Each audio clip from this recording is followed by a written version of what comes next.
sa bopp yaa ko révélé ndax loolu dafa amoon stratégie la dafa am ñu ne il a 7 milliards de fonds ma tëkku ne ku fi waxaat ni am naa 7 milliards de fonds ñu digaale ko parce que xam nga c'est un moyen peut-être dañoo jaawale woon sama fonds ak fonds présidence de la République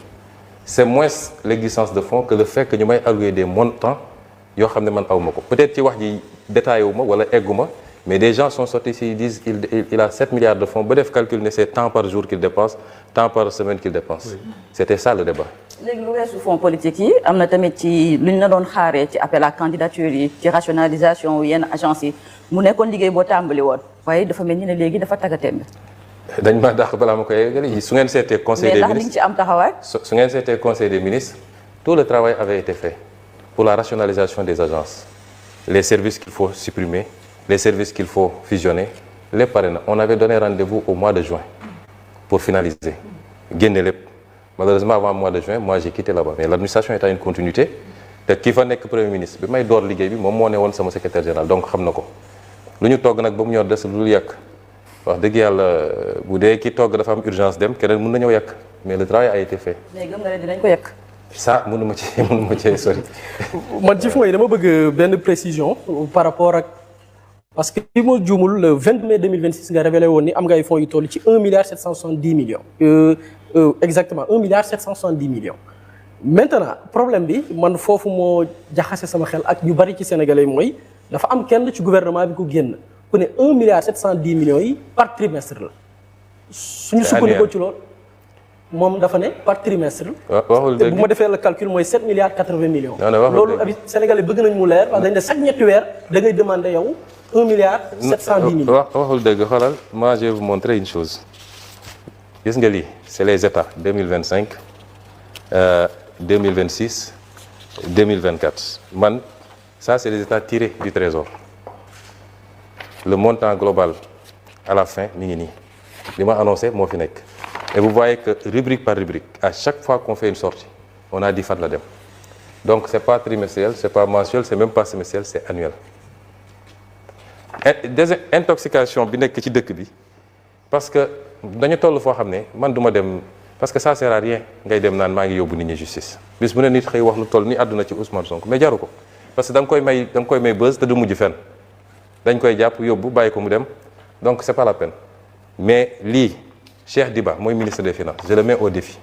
na génn mu weddi ni man chiffre yi ma joxe ni du lii mooy lu baax c'est pas mensuel c'est pas trimestriel c'est pas semestriel c'est annuel mu ngi nii te chaque centime je t'ai dit je l'ai vérifié ligne par ligne et je suis le seul à l'avoir fait na keneen génne bosam ti am na ñu nekk boor bële nekkoon nañ fi premier ministre ay président ngi fi ay presque premier ministre yépp ngi fi kenn rek a fi nekkatul ci ñëw premier sur récent yi kenn mënul a génneel une justification de l'utilisation de ces fonds personne. Et déclaration de patrimoine bi parce que votre patrimoine fait l'objet de beaucoup de spéculations maanaam ci kanam li ñu ciy wax dafa bëri Ousmane Sonko am na lii Ousmane Sonko am na lële. amiin ndax sa patrimoine dafa am yow loo ciy nëbb bëggoon nañu ko xam ak ndax aujourd'hui da ngeen a xaar ba le président de la République ne nañu étendre la déclaration de patrimoine rendre ko public ci njiitu pencum ndaw réew bu Sénégal ak njiitu primature pour que ngeen plié wu ci. le débat mooy est-ce que président dafa xaar ba ñu imposer ko pour mu accepter ni dina déclarer à la sortie te dañ ko publier parce que bu ñu escamoté il faut commencer ci cosaan bi cosaan mooy lan mooy ñan ñoo jël initiative loi bi doo tëb ci ki def amendement su loi amuloon amendement du am donc député yi ñoo jël initiative de la loi ne président de la République dafa war a déclarer à l'entrée et à la sortie te ñu publier ko constitution dafa noonu dina déclarer à l'entrée ñu publier ko ne fàtte wax nit na déclarer à la sortie déclaration nag balaa muy am solo nga déclarer à l'entrée et à la sortie ñu jël initiative yi dans le cadre d'une réforme de la constitution beaucoup plus globale moom mu def recours conseil constitutionnel cassé député yi ne du ñu bàyyi parce que lii engagement électoral la programme engagement électoral loolu moo ci nekk leneen newu ci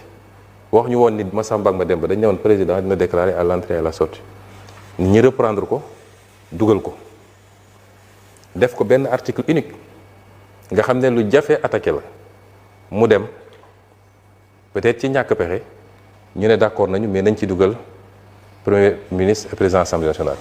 gars yi ne leen d'accord nañ parce que yaakaar nañ suñ ko waxee dañ naan non non non buñ ko def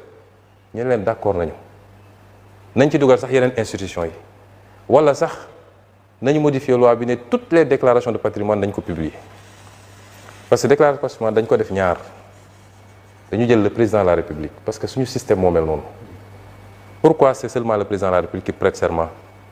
devant le Conseil constitutionnel pourquoi président de l'Assemblée nationale du ko def te muy deuxième personnalité pourquoi keneen ak keneen du ko def président dafa doon lu spécifique moo tax ñu réserve ko régime spécifique léppam ñu yóbbu ko ci constitution bi ñeneen ñi ñu yóbbu leen ci yeneen loi ñeneen ñi dañuy déclarer à l'entrée et à la sortie ma leeral foofu man musuma raté sama déclaration bi may nekk maire déclaré na bi may nekk premier ministre déclaré na bi may nekk assemblée nationale musuma raté déclaration sama déclaration mi ngi fii OFNAC man amul lu may nëbb su loi ne woon OFNAC day publier dina publier loolu question de loi la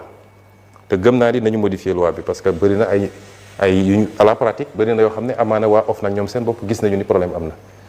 donc loi boobu dinañ ko modifier li jaadu woon mooy li ñuy modifier ci président nañ ko modifier ci constitution bi